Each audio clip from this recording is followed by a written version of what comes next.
هنايا كيبين كيغوت. ملي جينا عندو جبرنا خنشه خنشه نقيه بيضاء كتبان فيها شي رجل. السلام عليكم، كنتمنى تكونوا بخير وعلى خير. القصه والقضيه ديالنا ديال اليوم غتدينا لنواحي ديال اسفي، اقليم العكوره، جماعه ايير. تما تيسكنوا واحد العائله اللي هي كبيره، فيها العمام وفيها ولاد العمام والزوجات ديالهم والوليدات ديالهم، عائله كامله مجموعه في دار وحده. هاد العائله عندهم واحد الوليد صغير سميتو الزبير، السن ديالو 7 ديال السنوات، وعنده واحد الصديق ديالو اللي حتى هو متقارب ليه في السن، دائما هو وياه ما تيتفارقوش، من نفس العائله ديالهم وتيسكن معاه في نفس الدار.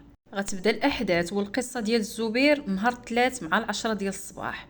كتعيط ليه الام ديالو ما كتلقاهش كاين في الدار، كتقلب في النواحي ديال الدار، الزبير مليهش الاثار.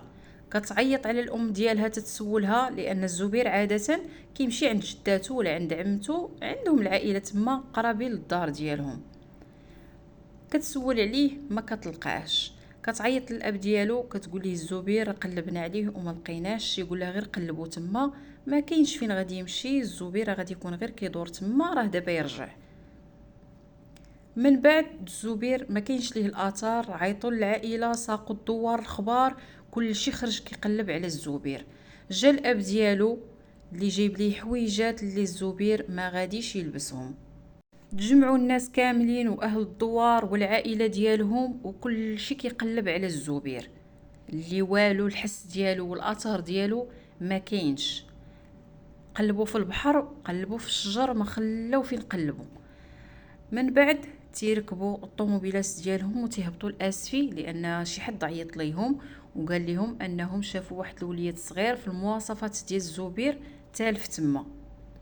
مشاو كيتفاجئوا ان داك الولد ماشي هو الزبير. من بعد رجعوا استأنفوا البحث ديالهم بالليل، داروا البيلات تيقلبوا ما كاينش ليه الاثار. من بعد ما دازت 24 ساعه كيعيطوا على رجال الدرك الملكي باش كيخبروهم على اختفاء ديال الزبير. فعلا رجال الدرك الملكي كيجيو وكيجيبوا معاهم الكلاب المدربه. الاهل ديال الدوار تفرقوا مجموعات كيف مساعده ديال رجال الدرك باش تيقلبوا على الزبير، وحتى واحد ما ظن ان الزبير كاين غير حدا الدار ديالهم. واحد المجموعه مشات لواحد البلاصه اللي هي مكب ديال النفايات وفيها حفاري. كيقرب واحد الشخص لقى واحد الخنيشه بيضاء، مني جا كيقرب لديك الخنشه وقبل ما يقيسها كيلقى واحد الرجل خارجه منها، ورجل محروقه متفحمه. بدا كيغوت، جاو عنده الاهل ديال الدوار قالوا ليه مالك، قال لهم لقيت واحد الخنشه ها هي، وشوفوا ها هي رجل خارجه منها. كيعيطوا على رجال الدرك اللي كيجيو لعين المكان، كتحضر الشرطه العلميه والناس الكبار ديال الدوار وكاع الدواور المجاوره. اللي سمع القصه والاختفاء ديال الزبير كيجي كيحضر، ومن المعاينه الاولى عرفوا ان ديك الجثه ودوك الرجلين كيخصوا الزبير، لانه هو الولد الوحيد اللي مختفي في الدوار. هنا غادا تكون العائله في حاله هستيريه، ما كيتوقعوش انهم غادي يلقاو الولد ديالهم في هذيك الحاله، وانه ترتكبت فيه ديك الجريمه وبديك الطريقه البشعه. وكل شيء كيبدا يتساءل وفي حيره من الامر ديالو شكون اللي قتل الزبير. وكانت سنوات قبل، تقريبا شي 5 سنوات، كانت وقعت عندهم تما واحد الجريمه ديال واحد الامام كان هتك عرض الاخ ديال الزبير وتشد في الحبس وخدا الجزاء ديالو. كاينين الناس اللي قالوا ربما هو اللي رجع وهو اللي قتل الزبير، وكاين الناس اللي تيقولوا ربما القضيه كتتعلق بالوليدات الزهريين وكتبقى مجرد اقاويل، كل واحد واشنو تيتخيل وكل واحد واشنو تيقول. هنا من طبيعه الحال القاتل ما عرفش بان الروح عزيزه عند الله، وفكر بانه بهاد الطريقه ما غاديش تبان الجريمه ديالو وما غاديش يتعرف، لان المكان اللي تلاحت فيه الجثه او العظام اللي بقاو ديال الزبير هو مكب للنفايات. مني كتعمر هذيك البلاصه كيقوموا بالحرق ديال الازبال تما. وهنا هذه هي الفكره ديالو فين كانت، ولكن لان الروح عزيزه عند الله غادي تكشف الامور وغادي تعرف شكون هو القاتل. من بعد ما حضروا رجال الدرك الملكي والشرطة العلمية لعين المكان، كيطلقوا الكلاب المدربة اللي كتدخل لكل دار قريبة للدار ديال الزبير، حتى كيتفاجئوا ان الكلاب كتغوت كتنبح حدا واحد الفران في الدار ديال الزبير. داك الفران كيستعملوه باش كيسخنوا به الدوش ديالهم. تما رجال الدرك كيجيو كيبحثوا، كيلقاو الحوايج ديال الزبير باقي عليهم الاثار ديال الدم ديالو، وكيلقاو شي طروفه ديال الزبير. تما غادي يعرفوا ان القاتل غير من الدار ومن العائله ديال الزبير.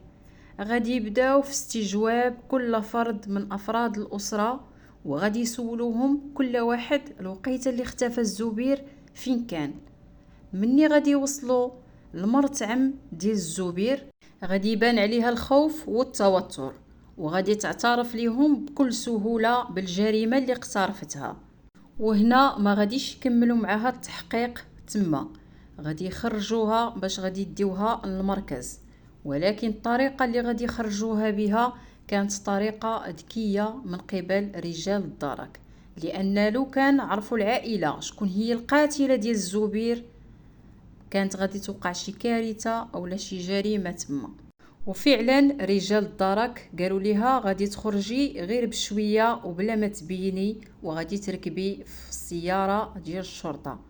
وتما من بعد ما داوها لمركز ديال الشرطه عاد كتنتشر الاخبار وكل شيء كيعرف شكون هو القاتل ديال الزبير. الشرطه العلميه غادي تكمل الخدمه ديالها، وغادي تبقى كتبحث وكتقلب على فك لغز الجريمه، وغادي تقلب على الادله اللي غادي يورطوا هاد السيده، وغادي يلقاو تما الحجره اللي ضربات بها الزبير اللي قتلاتو بها.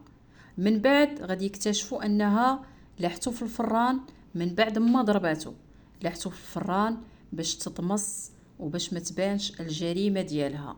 تما السيده باش ما تشمش الريحه ديال اللحم كتلوح معاه واحد البنو، كنعرفوا البنو كيفاش كيعطي ديك الريحه خانزه، غادي تغطي على ريحه الشوا وريحه اللحم تماما، وحتى شي واحد ما غادي يرد البال.